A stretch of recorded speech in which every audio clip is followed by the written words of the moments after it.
Boban, Marquise Chris, Trey Burke, and Sterling Brown in exchange for Christian Wood. Expiring contract. He's eligible for a 4-year, $77 million extension, but you get a big man who was 19-9 on 50% shooting the last 2 years. He's immediately the best athlete on your team, and he easily has the most front court ability of anyone on your roster.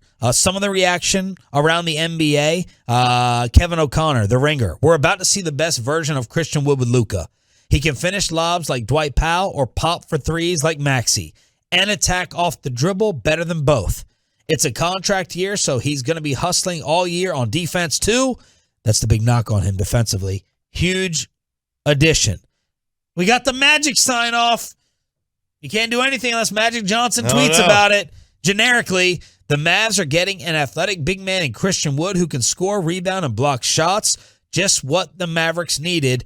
Watch out for Dallas next season. We had on Landry Locker at 7:20 this morning from our sister station, Sports Radio 610 in Houston, and he said maybe this is a Wiggins-type piece for the Mavs. CBS Sports gave us an A for the deal.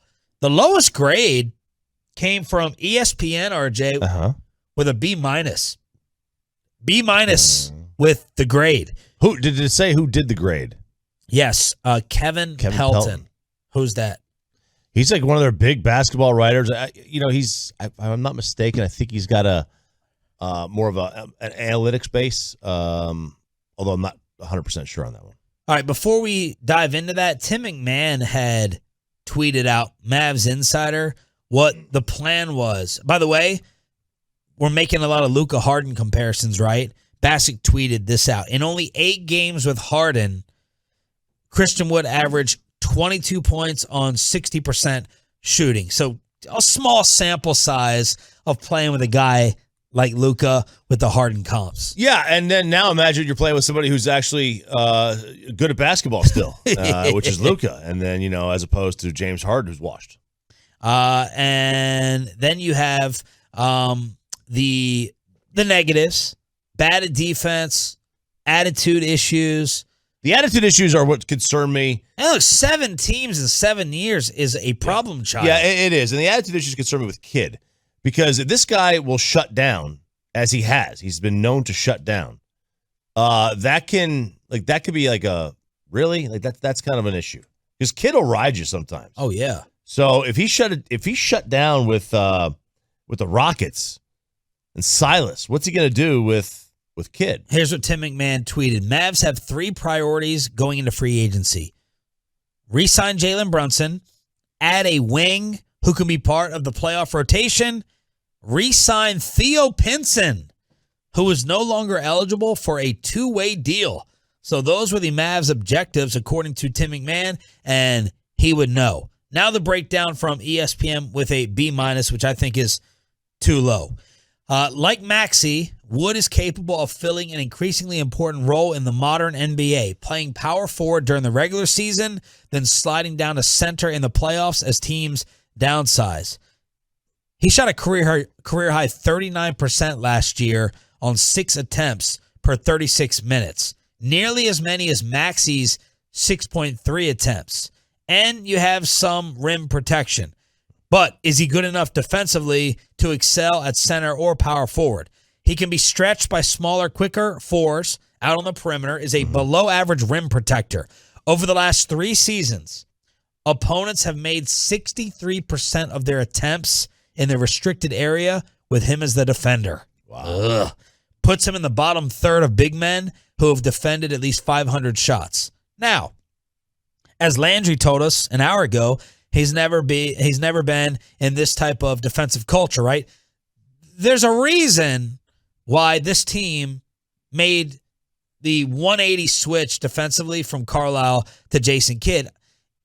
Did you have phenomenal defensive players? You added Reggie Bullock.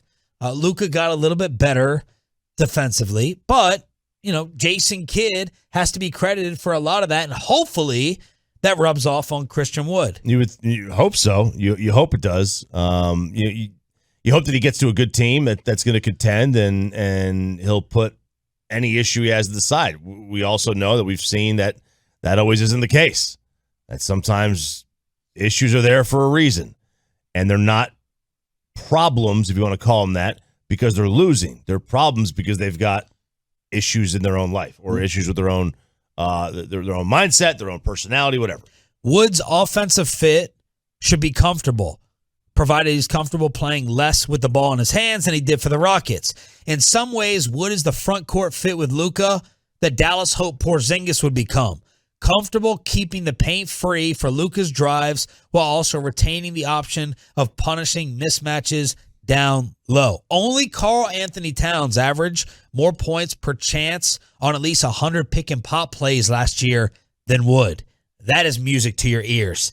That's convenient because Luka ran the most such plays as a ball handler in the NBA during the regular season. So the two of these guys excelling with pick and pops, and Maxey excelled in that area with Luka as well. So that looks beautiful on paper. The cost of the Mavs is both a draft and financial hit. They made just one first-round pick since adding Luka in 2018. Let me say that again.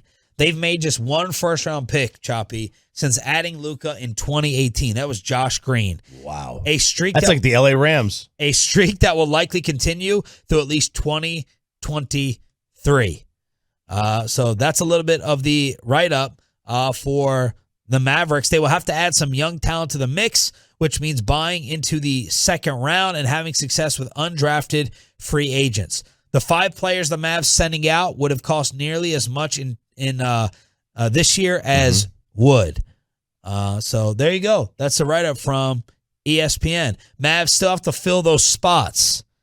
And then I'm not going to get into the minutia of the tax and the different this and the different that. But for me, it's not even close. It's a no-lose situation with the move that Nico and Cuban made. I mean, it's got to be an A. I mean, you're giving up nothing, and you're giving up a first-round pick, which, you hate to give up a first-round pick, but it's the price of doing business. You got a guaranteed good player, you think. And mid-season, unfortunately, it's just one year. And mid-season, you can move on from Dwight Powell, set to make $11 million in the final year of his contract. So there you go. And then they gave the Rockets a B+ for the move. Well, look, they got depth pieces, and they got a first-round pick.